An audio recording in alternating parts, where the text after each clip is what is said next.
ಯಾವಾಗಲೂ ಕುಣಿಸ್ತಾ ಇದ್ದಾರೆ ಅವ್ರ ಕಷ್ಟದಲ್ಲಿ ನೀವು ಜೊತೆಯಾಗಿ ನಿಂತಿರೋರು ಅವ್ರ ನಿಧನ ನೋಡ್ತಾರೆ.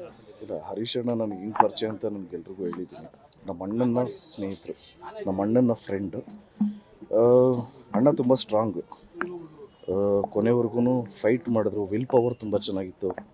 ನಮಗೇನೆ ಹೇಳೋರು, ಇಲ್ಲ ನಾನು ತಿರ್ಗಾ ವಾಪಸ್ ಬರ್ತೀನಿ, ಅಲ್ಲಿ ಕಮ್ ಬ್ಯಾಕ್ ಅನ್ನೋ ಸ್ಟೇಟ್ಮೆಂಟೇ ಯಾವಾಗಲೂ ಅವ್ರ ಬಾಯಲ್ಲಿ ಕೇಳ್ತಾ ಇದ್ದಿದ್ದು. ಯಾವಾಗಲೂ ಪಾಸಿಟಿವ್ ಆಗಿ ಇರೋರು. ಲಾಸ್ಟ್ ಮೂಮೆಂಟ್ವರೆಗೂ ನೆನ್ನೆ ಅಲ್ಲ ಸೀನ್ ಮಾಡಿದ್ದು, ನೆನ್ನೆವರೆಗೂ ಫಾಲೋ ಅಪ್ ಮಾಡಿದ್ವಿ. ಬಟ್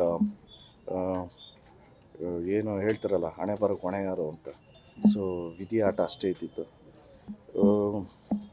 ಇನ್ನೇನು ಒಂದು 12-13 ದಿವಸ ಆದಮೇಲೆ ಪಿತೃಲೋಕದಿಂದ ಅವರ ಹಿರಿಕರೆಲ್ಲ ಬಂದು ಅವ್ರನ್ನ ಕರ್ಕೊಂಡು ಹೋಗ್ತಾರೆ. ಕರ್ನಾಟಕ ಜನ ನಿಜವಾಗ್ಲೂ ಅವ್ರು ಇರೋವರೆಗೂ ತುಂಬಾ ಹೆಲ್ಪ್ ಮಾಡಿದ್ರು ಅಂತಲೇ ಹೇಳ್ಬೋದು. ಯಾಕೆಂದರೆ ಎಲ್ಲ ಕಡೆಯೂ ಅವರು ಶೇರ್ ಮಾಡಿದ್ದು, ಎಲ್ಲರದ್ದು ಕಾಂಟ್ರಿಬ್ಯೂಷನ್ ಇತ್ತು. ಎಲ್ಲರಿಗೂ ಅವರು ಗುಣ ಆಗಬೇಕು ಅನ್ನೋದು ಒಂದೇ ಒಂದು ಮನಸ್ಸಲ್ಲಿ ಎಲ್ಲರಿಗೂ ಇದ್ದಿದ್ದು ಅದೇ. ಈ ಶುಡ್ ಕಮ್ ಬ್ಯಾಕ್ ಅನ್ನೋದೇ ಇದ್ದಿತ್ತು. ಅನ್ಫಾರ್ಚುನೇಟ್ಲಿ ಇವಾಗ ನಾವು ಎಲ್ಲರೂ ಈ ಸ್ಥಿತಿಯಲ್ಲಿದ್ದೀವಿ. ಸೊ ಅವ್ರು ಎಲ್ಲೇ ಇದ್ರೂ, ಯಾವುದೇ ರೂಪದಲ್ಲಿ ಅವ್ರ ಆತ್ಮ ಇದ್ರೂ, ಅವ್ರ ಆತ್ಮಕ್ಕೆ ಶಾಂತಿ ಸಿಗಲಿ, ಅವ್ರ ಮನೆಯವ್ರಿಗೆ, ಕುಟುಂಬದವ್ರಿಗೆಲ್ಲರಿಗೂ ಆ ಭಗವಂತ ಧೈರ್ಯ ಕೊಡಲಿ ಅಂತ ಕೇಳ್ಕೊಬೋದು ಅಷ್ಟೇ.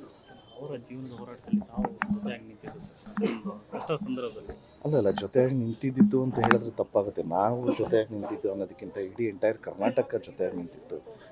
ಎಲ್ಲದಕ್ಕಿಂತ ಅವರ ಅಕ್ಕ ಮತ್ತು ಅವರ ಪತ್ನಿ, ಅವ್ರ ಮಕ್ಕಳು ಅವ್ರ ಜೊತೆಗೆ ಇದ್ದರು. ಫ್ಯಾಮಿಲಿ ಸಪೋರ್ಟ್ ಇತ್ತು. ಫ್ಯಾಮಿಲಿಯಲ್ಲಿ ಎಲ್ಲೂ ಕುಗ್ಲಿಲ್ಲ. ಕೊನೆವರೆಗೂ ಅವರು ಎಲ್ಲರೂ ಹೋರಾಟ ಮಾಡಿದ್ರು. ಸೊ ಎಲ್ಲನೂ ಅವ್ರಿಗೆ ಹೇಳಬೇಕು ನೀವು.